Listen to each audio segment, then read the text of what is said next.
Thank you for doing this. Thanks for having me. Everyone who knows I'm doing this says much respect for I Promise. But you have so much going on. Why do you want to do this? I mean, the kids talk to me, either verbally or I could just hear their mental. I am one of them, not too far removed, so it wasn't even a question. It happened organically. You just did it. You figured that this was the best thing for you to do. Are you nervous about this? Because I remember when Oprah was opening her school, she was like, it's such a big responsibility. I don't think I've ever been as nervous about anything or felt this much level of responsibility. No, it's not that I'm nervous. I'm more excited about it. I'm truly excited and truly like humbled and blessed that, first of all, that the Akron Public School System, my hometown, even, did this joint venture with us, allowed us to even make something like this possible. And then, my support system and my foundation.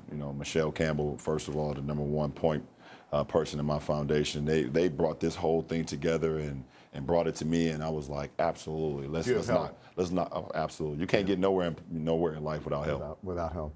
Well, you were, I think it was a third grader who interviewed you for Teen Vogue, right? Yeah. And asked you about all the challenges and about the single mom, right? Yeah. And I relate to that because I grew up with a single mom who's my hero. Your mom is your hero. Yeah. Is that one of the reasons this is important to you? Oh, absolutely, and it's one of the huge reasons that it's important. Just because of the everyday struggle that me and my mom had to go through at that age. Being in the 3rd and 4th grade, and for us to be in a position where we can bring like this into fruition, and then see stories of kids that's going through the same thing that I went through. It even makes it even more of like, yes, we did this. This is why we should have did it. But how do you conquer those fears? Because Jaden was his name. Talked about hearing gunshots and that sort of things, walking through, being tempted by drugs and all those things. How do you get them to understand that that's not the path that they have to take? I think being in a support system, and that's what this is all about. I think for me, when I did go to school or when I was playing Little League sports, being around kids and being around people that have fun and kind of speak the same language as you, it allows you to kind of escape away from the drugs and the violence and the gunshots and things that go on, on an everyday basis. And that's what we're here for right now. That's why I'm opening this school, to be able to get these kids' mind away from and their body away from. We even made the hours of being in school longer, from 8 to, instead of 3 to 5. Yeah, we said that's a long time. Yeah, we want them here, and so we can let them know, not only do we want you here, but we really do care. We really do care about what happens with you. Well, people say he's an athlete, right? Well, athletics are big, but this is a STEM school. It's science, mathematics, and reading. All of that. Math, reading, social studies, all the way down to gym class, to music, arts, everything. It's holistic. Absolutely. Yeah, that's important. Are athletics important to these kids? Do you think it's their minds right now? No, I think both. I think athletics are important, but also their mind. I think both. I think it just plays. When you're a part of sports and you're a part of your mind, it just brings so much camaraderie and so much fun. We are in a position right now in America, more importantly, where this race thing is taking over. Because I believe our president is kind of trying to divide us. But I think kinda. Yeah, is. Not, I don't want to say kind of. He's dividing us, and what I noticed over the last few months, that he's kind of used sport to kind of divide us, and that's something that I can't relate to, because I know that sport was the first time I ever was around someone white, and I got an opportunity to see them and learn about them, and they got an opportunity to learn about me, and we became very good friends, and I was like, oh, wow, this is all because of sports. And sports has never been something that divides people. It's always been something that brings someone together. Do you remember any of your first experiences around someone who was different than you, someone who was white? You said because that was through sports. Yeah. Do you remember what it was, and what was your reaction? It was different. I mean, they first of all, they ate dinner at a different hour than I've ever eaten dinner before. Like earlier? Yeah, like supper at like 6:30 in the afternoon. Right. I thought it was the afternoon. They call it evening time. Right. It was the first time I ever seen a pantry. You understand? Like for me, everything, when I grew up, everything was on top of the refrigerator. Right. So when I went to my white friend's house, they had a pantry. So, I learned about that as well. So, but they kind of live life without no care, no worry. And I wanted to get to a point you know, maybe I could live life without no care or no worry either. You know, being around a lot of my, you know, white friends growing up. And it was just a pretty cool thing, though. Yeah, and even like bedtime. Bedtime was like 7:30, 8 o'clock. Yeah, nah. It wasn't none of that. None of that for me on this side. None of that. Well, I'm glad you mentioned that because I've been watching you, especially I've been watching you for a long time. Yeah. This is not the first time I've interviewed you. I remember interviewing you for your website and some other things that you did. But there's been something has changed in you over the last year or two. Is it what's going on in the country racially? Is it politically? Political? I think it's a little bit of everything. You know, I think it starts with the Trayvon Martin, you know, situation. You know, and the reason it starts with that, I believe, is because, you know, having kids of my own, having boys of my own, it hit home for me to see and to learn the story and to think that, you know, if my boy left home and he never returned, right? You know, that kind of hit a switch. Right. That kind of hit a switch for me, and from that point on, I knew that my voice and my platform had to be used for more than just sports. Right. Good for you. Good for you, man. You said that, you know, your boy never returned home, but then there are kids are returning home, and you think about the kids that are being taken away, right? Yeah. The same thing that your heart like breaks when you think absolutely. Someone comes over, they want a better life, and all of a sudden their kids are being taken away from them. Can you imagine that feeling? No, I can't imagine that. And you know, we've always grown up saying this is the land of the free and the opportunity here in America. And to be a parent, to be a father, to be a husband, and to think that you can have a beautiful family one day and then the next day they could be taken away is something that you never ever could imagine. You were talking about athletics, right? And how you think that this president is dividing. And I think about the kids now. Like there are kids who are selling water. I interviewed a little kid who wanted some action figures, and he was out doing stuff with his mom, and he got like the cops called on him. Like, how do you tell these kids, even with that, you know, when you're just living while black, how do you get them to keep going? I think. You know the incidents I'm talking about, right? Absolutely, absolutely. And I think the best way to tell them to keep going is that no matter how successful you could become, no matter who you are, when you're an African-American kid, man or female, you're always going to be going against obstacles.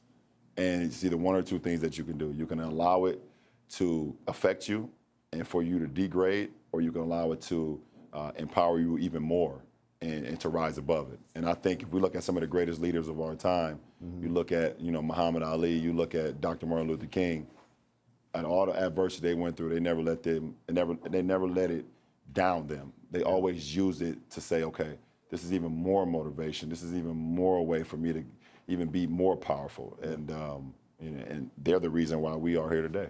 Your challenges become goals, and your haters become your motivator. Yeah, absolutely. Right? Absolutely. So you were talking about the using athletics to divide people. Yeah. You've heard what the man in charge, if you don't know what you want to call him, you've heard what the president has said about Marshawn, about Steph, about, you know, it seems like it's Kaepernick, men of color who have means and a platform. Yeah. What's up with that? What's up with that is all wrong, and it's not up, it's down. And you know, for him to, like I said, use sports to kind of divide us is something I can't sit back and not say nothing. Why'd you tweeted about a couple of days. Absolutely. You tweeted about Charlottesville. You tweeted about when Steph Curry, when you called him a bum. Yeah. But Steph had already said, I'm not going to the White House. Yeah, he already said he wasn't going, and he tried to use it after that to say, well, you're not invited. Well, you can't uninvite me to something I've already said I'm not going to go to. And we all know Steph Curry, model citizen, great kid, come from a great background, great family. Great father, and so many different kids, so many kids, white, black, Hispanic, all different race, love what he's doing, and rightfully so. There's no reason for anyone to ever attack him, you know, and that's I felt that. Whenever there's something like he's in trouble, he can't wiggle his way out of something, he'll bring up the national anthem thing and kneeling or standing. Do you think he uses black athletes as a scapegoat? At times. And more often than not. I believe he uses anything that's popular to try to negate people from thinking about the positive things that they could actually be doing, and try to get our minds to not be as sharp as possible right then, just to you know, either from kneeling, from football players kneeling. You look at Kaepernick, who was protesting something that he believed in, and he did it in the most calm fashion way possible. Very respectful. He did all his due diligence. He was knowledgeable about it, and everyone knew why he did it. You look at all the NFL players that still kneeling and things of that nature. You look at Steph. You look at Marshawn Lynch. You look at all these instances why he's trying to divide our sport. But at the end of the day, sport is the reason why we all come together. Yeah. What do you? I just wonder where we go from here, because to a lot of people, Charlottesville was just like it. I mean, you tweeted, I think you said, "Is this what our country is? Make America great again?" He said that. You know, I'm paraphrasing your tweet, but I think that was just sort of for everybody, like, all right, that's enough. I can't believe this. Yeah, absolutely, absolutely. I mean, we all felt that. I don't think you didn't. It didn't matter what color you are to feel that tension, to feel like, you know, our great country, you know, that we all wake up every day in the land of the free, as we believe, with great opportunity to be even more than what people even expect you to become. For that to happen, you just felt like that was kind of this tipping point. Were you? I guess maybe you were surprised, maybe you weren't. The whole N-word incident at your house when you had the N-word painted. I don't know if I was surprised. I don't know if I was hurt. I don't know if I was disappointed. It was so many different emotions. More importantly, it was the conversation that I had to have with my boys that hurt me. But at the same time, it also enlightened me, and also knew that no matter, as I stated, you know, when I did an interview after that, that no matter how big you can become, no matter how successful you are, no matter what you do in the community, no matter what you do in your profession, you know, being an African American in America is always tough, and they always gonna let you know that you are the N-word, no matter who you are. And that was just a reset. Even when you have LeBron status and LeBron money, that it doesn't. You think it's harder to be when you see these incidents of just about people living, just being black, and what happened to you, your house, all of that. Do you think it's harder now, or do you think it's always been there? We're just seeing it because of cell phones and. No, I think it's always been there. But I think the president in charge now has given people, they don't care now. They throw it in your face now. Yeah. Would you ever run for office? Run for office? Would you ever run? Would you ever be a politician or run for office? I don't think so. I don't think so. I sit here and say I don't think so. I don't know. I'm being serious. If someone tried to recruit a LeBron to run for president, they said, listen, they've got no one. If you don't run, Trump's going to win. Would you run?